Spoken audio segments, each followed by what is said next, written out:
Saya Dani Abdul Ghani, seorang anak dari tukang kayu bakar yang dulunya seorang pemalu, pendiam, gak pedean, gak jago sosialisasi, dan gak berani memiliki impian. Karena saya melihat diri saya saat itu, saya gak punya skill sama sekali. Saya nggak, apa sih bakat saya, apa sih yang bisa saya lakukan. Nah, hingga akhirnya ketika saya kelas 1 SMK, saya berpikir kalau nanti saya lulus sekolah, yang terpenting nanti bisa kerja dan bisa membantu kedua orang tua. Namun ketika kelas 1 SMK tersebut, ibu mengidap penyakit yang begitu parah, yang tadinya ingin berobat istilahnya ke rumah sakit Tasikmalaya, nggak ada obatnya, hingga harus dibawa ke Bandung kota. Dan saya harus menguruskan surat izin-izinnya karena saya nggak punya biaya, keluarga nggak punya biaya, hingga akhirnya pengen yang gratis, mengandalkan BPJS dan mengandalkan tenaga dan uang yang ada, hingga akhirnya alhamdulillah ibu bisa dibawa ke rumah sakit Hasan Sadikin. Namun kenyataannya penyakit ibu tidak bisa disembuhkan karena penyakitnya begitu parah, yaitu TB MDR, di mana tidak ada lagi obat yang bisa menyembuhkan penyakit tersebut, terkecuali cuma untuk istilahnya tidak virusnya supaya tidak berkembang. Nah, disitulah saya mulai berpikir, kalau seperti ini terus mau sampai kapan? Saya ingin mengangkat harkat derajat orang tua, saya ingin memberikan yang terbaik buat orang tua. Akhirnya saya berani keluar dari zona nyaman saya hilangkan alasan sebagai pemalu, sebagai orang yang pendiam, sebagai orang yang penakut dan sebagainya. Saya coba semua bisnis, saya coba apapun yang ada di depan mata, peluang apapun. Akhirnya saya terjun di berbagai bisnis, di berbagai usaha.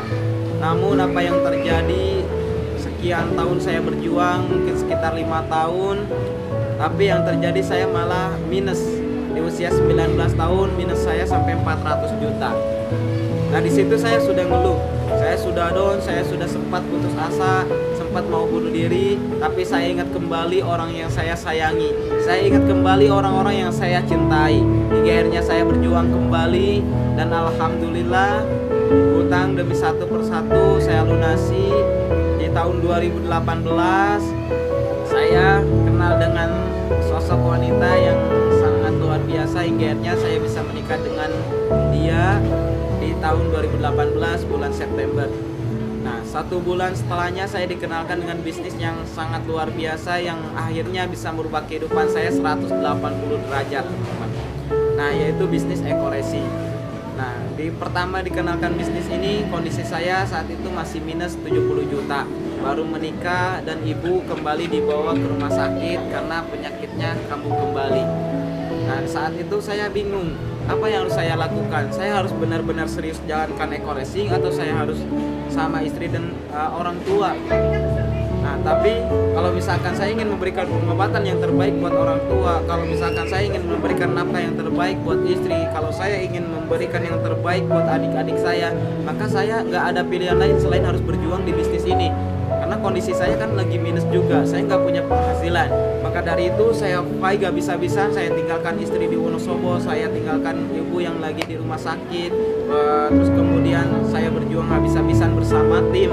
Dan alhamdulillah dengan izin Allah, dengan perjuangan yang sangat luar biasa, yang tidak kenal waktu, mau jam berapapun, kadang-kadang sampai subuh belum tidur, kadang tidur cuma sejam, langsung bangun lagi, langsung jalan lagi, presentasi lagi, bantu mitra sebanyak mungkin, presentasi sebanyak mungkin, ikut training sebanyak mungkin, melebihi yang lain, dan luar biasa dalam hitungan 1 bulan 10 hari atau dalam waktu 40 hari saya bisa tembus mobilio cash dari perusahaan Sinergi Eco-Resi.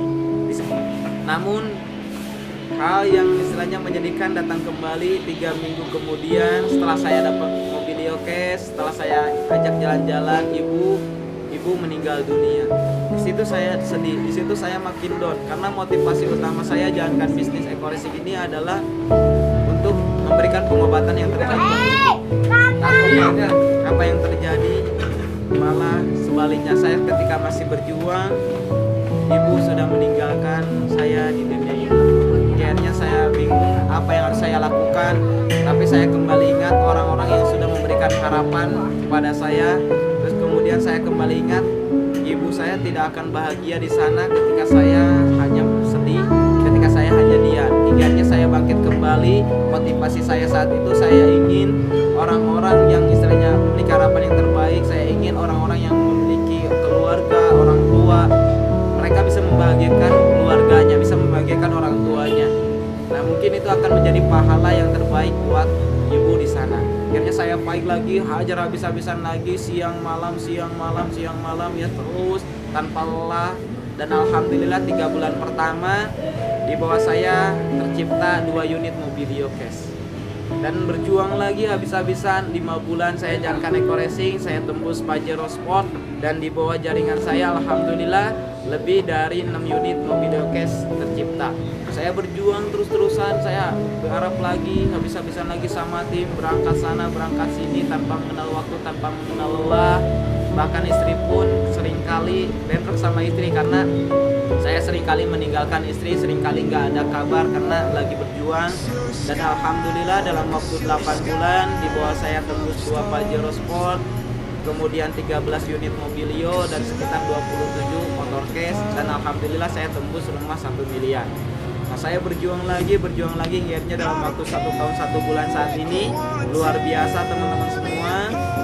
Saya bisa membeli rumah seharga 1,6 M, saya bisa beli Honda Civic, dan total reward yang saya dapatkan sekitar selalu sama keluarga itu sekitar 7 unit Mobilio Cash, motor cashnya sekitar 8, untuk Pajero-nya 2, dan rumah 1 miliar 1. Dan insya Allah bentar lagi bulan ini, ya akhir bulan ini, untuk akhir tahun saya tembus rumah 1 miliar kedua. Nah, untuk itu bagi teman-teman semua yang melihat video ini, tetap semangat, jangan pernah menyerah, jangan pernah mengeluh, jangan menyerah terhadap nasib, karena nasib bisa dirubah. Allah tidak akan berubah kehidupan suatu kaum sebelum kaum itu mau berubahnya. Salam sukses luar biasa, saya tunggu Anda di puncak sukses.